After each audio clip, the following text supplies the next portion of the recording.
I just couldn't imagine one day that I'll be marching down Broad Street in a gay pride parade. Like, that didn't seem possible then.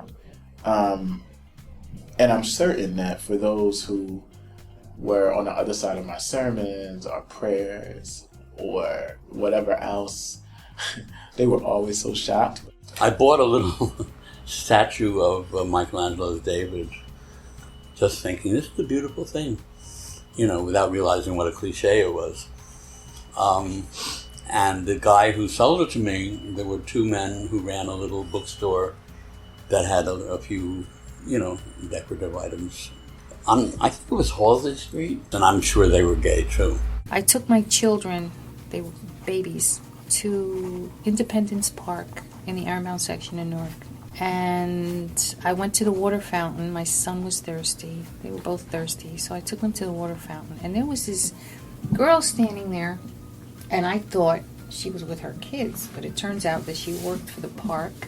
And when I went over there, she helped me pick up my son so that he could drink water.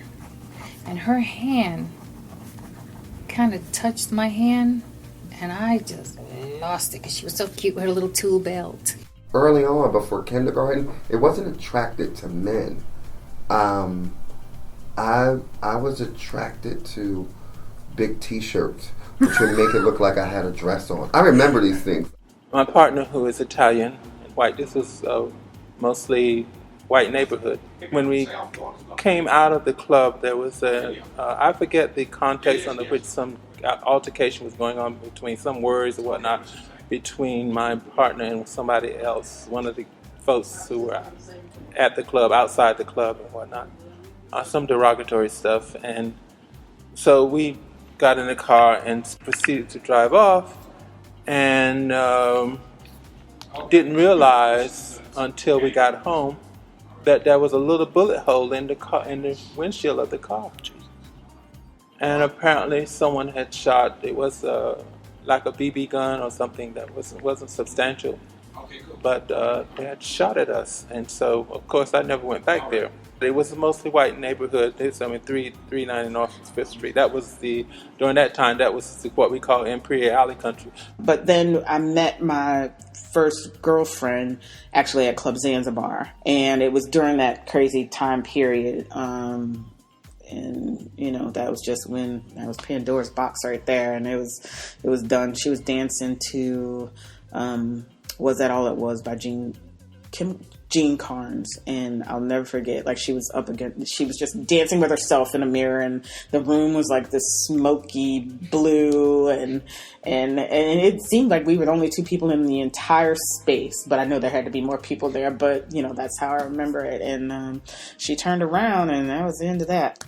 And my childhood friend Joseph said to me, I want you to come with me to this gay consciousness raising group that is meeting in the basement of this bar on 4th Street or 5th Street in Newark. I was also a student here at Rutgers in Newark, and there was a group that formed here. It was called RAGE, Rutgers Association for Gay Equality or something like that. That's it. Femme, aggressive, butch.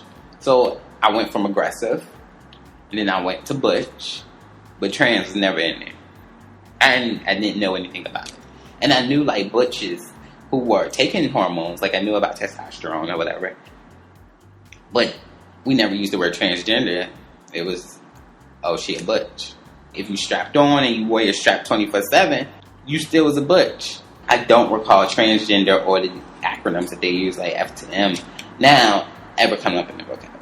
And they made me go back to church, and promptly, at the church field trip to Gay Day, to the Gospel Fest at Six Flags, I dang sure found the other gay people. And it was right where kind of a Symphony Hall is, on Broad Street. And it was our party spot. You have a party, and we would hang out, and we would have the teen parties back in the day. But this was like really specifically to queer. And it was like a little village right here in Newark.